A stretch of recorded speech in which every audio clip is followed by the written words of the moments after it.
Hello, my dears. I am Johanna Takunis, and I welcome you to the Deconstruction of C-PTSD podcast. In this episode, we will talk about fate, in particular about the fate of those marked by trauma. Are we bound to be victims or abusers? That is a question I'm sure many of you have asked when only these two fates seem to be available, but there's more. So let us talk about it.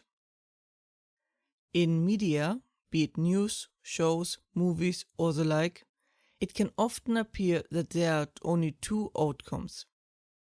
Either surviving on scraps and the goodwill of others as eternal victim, who can barely function in life and is always in peril of being victimized again, or the other option, becoming an abuser, being bound by the teaching of violence and unable to break the cycle, or lashing out at society after their own suffering has been ignored for so long until only bitterness and apathy remains. Either way, those marked by abuse are bound to it, or so it can seem. Especially during your healing progress, you seem to be pulled back again to this topic like it's a bungee cord. That has a lot to do with how you heal by revisiting the topic again and again. But those who have listened to me know that can't be the only options. There are two others, because the mentioned options are the destructive ones, and the other two are the productive ones. I refer to them as the hunters and survivors. We first talk about how it starts, then the roadblocks, then the destructive outcomes, then the productive outcomes, and then how it ends. To understand it all, let us recap how you get into this position. There is either born into violence abuse and grew up with it, or experience a time of violence abuse that affected you significantly, be it war, a relationship, an health episode, or the like. If you are born into the situation, then this is your brain's normal and requires convincing to change. The other normal is scary and foreign for it, and therefore is more comfortable staying where it is. Also, it wasn't taught how to change. If you experience it for a time later on, then your brain theoretically knows what the true normal is, but was forced to change and adapt to the situation. The brain knows how to change, and the old territory is still familiar, but it isn't that easy. The brain now has to decide if the new way is not better for survival. It will be changed by the experience and therefore can't really go back how things were. If the trauma is still active, then the brain is too traumatized to change back. As we just said, there are roadblocks. First off, if you are still actively dealing with your trauma, then this can help you know where you are heading. But it is almost impossible to change anything significantly while still actively fighting the trauma. Some things just have to wait, and this is one of them. Also, if you still have a trauma active, then the brain is likely too scared or paralyzed to move out of the familiar abuse zone anyway. The brain usually considers it a too great of a risk in its vulnerable state. The brain never wants to change anything, like we talked about many times, unless it has to, because change always brings the risk of ending without supply. At least in our ancient instincts. It really needs to learn about shipping and fridges. If your brain then wasn't even taught how to change or be itself, then it doesn't even know where to start and will require a lot of resources to make it happen. See episode 31. We start with the destructive outcomes, because they are more commonly known and are basically the raw and unfinished outcomes. Because even if you ended up as an abuser or eternal victim, you can still change. It is not locked in like in a video game. While the same goes also the other way around, it is way more unlikely. So it is entirely possible to be an eternal victim and abuser, and using the victimhood as a way to justify being an abuser, like we talked about in greater detail in episode 143.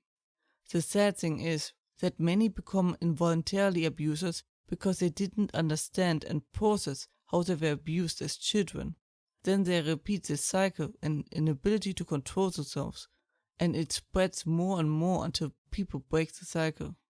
There are so many ways the abusers intentionally or unintentionally made sure that their victims can get help, don't learn necessary skills, understand what happened, are isolated, and so on. I think I will talk about this next episode in greater detail. Then there are the productive outcomes, the hunters and survivors. The hunters are, as the name suggests, hunting down bad things, be it abuses, injustice, or whatever. Those who suffered great injustice often seem to have a greater intolerance for it, be it law, activism, police, military, or the like. Basically, instead of beating down on a victim, they decide to beat up to those who abuse, be it figuratively or literally. Like the Criminal Minds quote says, "Some become killers, and some become those who hunt them." Full quote in the description. Now, survivors are an interesting thing. I could just say that unlike the eternal victims, they don't just survive but are thriving and have a unique strength to guide them. The greater what they overcame, the greater the strength. But I often found that a better description for survivors is healers. After being at the mercy of so many and knowing what that is like, they start to try to help others in similar situations, the community, the hunters, and so on, like I am doing right now. Unlike the unhealthy version of it, with people who haven't resolved the issues and try to heal themselves by trying to help others, the healthy version doesn't neglect the person helping and also prioritizes that person's well-being.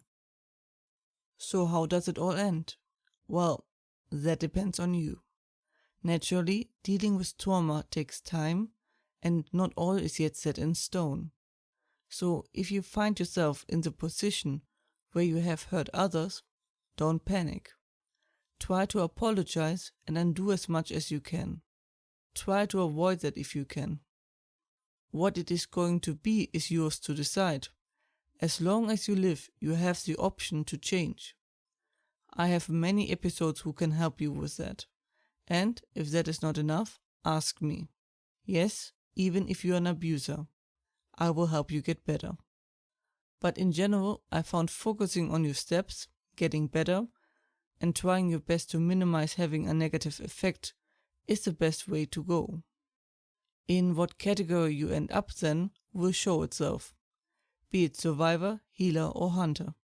And if you don't like it, then you can change. That was it for today's episode. I hope you found it helpful and that you're safe and well.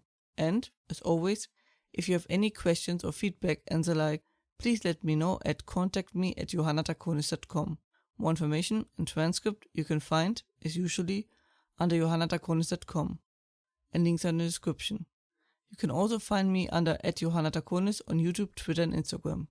I hope to see you next time. Watch yourselves and have a wonderful time.